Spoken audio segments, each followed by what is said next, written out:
حجاج بن یوسف نے کوئی بات کر دی، آپ نے ٹوک دیا تو پھر حجاج نے سازش کی۔ اوہو، اللہ والوں کے خلاف جو سازشیں ہوتی ہیں بڑی گہری ہوتی ہیں۔ حجاج نے کیا کیا؟ اس نے ایک شخص سے کہا کہ زہر والا خنجر تیار کرو جو زہر میں بجھا ہوا ہو، اور چونکہ حج کے موقع پہ بڑا رش ہوتا ہے لہذا حج کے موقع پہ لے جانا۔ حضرت عبداللہ ابن عمر جب تمہارے پاس سے گزریں، بادشاہ میں ہوں، لوگ ان کے پیچھے ہیں، جب وہ تمہارے پاس سے گزریں تو ان کے پیر میں چبو دینا۔ جب لوگوں نے ایسے عالی مرتبت لوگوں کو نہیں بخشا، اتنے بڑے لوگ محفوظ نہیں رہے تو ہمہ چما کس کھاتے میں ہے؟ آج کس بات کا شکوہ کرنا؟ حضرت عبداللہ ابن عمر اس کے پاس سے گزرے تو اس نے پیر میں چبو دیا خنجر، وہ زہر آپ کے جسم میں پھیلا۔ جب شدید بیمار ہوئے تو حجاج تیمارداری کرنے چلا گیا۔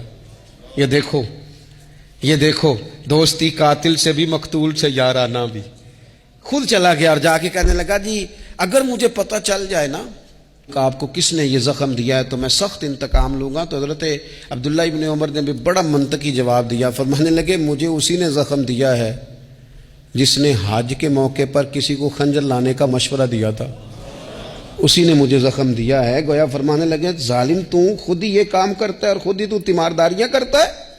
حضرت عبداللہ ابن عمر شہید ہو گئے، مکہ مکرمہ میں آپ کا مزار بنا دیا گیا۔ تقریباً 1500 کے لگ بھگ 1600 کے لگ بھگ آپ سے احادیث مروی ہیں۔ زندگی حسین گزاری، حضور کی خوشبوئیں ہر وقت آتی رہیں۔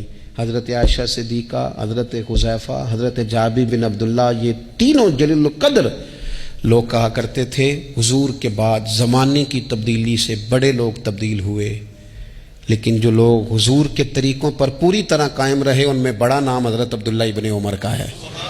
بڑا نام، رات بھر عبادت کرتے اور دن کو ظہر سے عصر تک اللہ کی یاد میں مصروف رہتے۔ 3 باتیں اپنی زندگی میں سمجھیں، ایک تو جس بات کا پتہ نہیں ہے اس کو کبھی ڈسکس نہ کریں، یہ ہمیں حضرت عبداللہ ابن عمر کی زندگی نے بتایا۔ اور دوسری بات یہ ہے کہ کوشش کریں، سخاوت کرنی ہے اللہ کی رضا کے لیے، تو اس میں اللہ کی رضا ہی پیش نظر ہو۔ اور تیسری بات یہ جتنا ہو سکے اپنے آپ کو حضور کے دروازے کے قریب کریں، نبی پاک کے رستوں کا مسافر بنے۔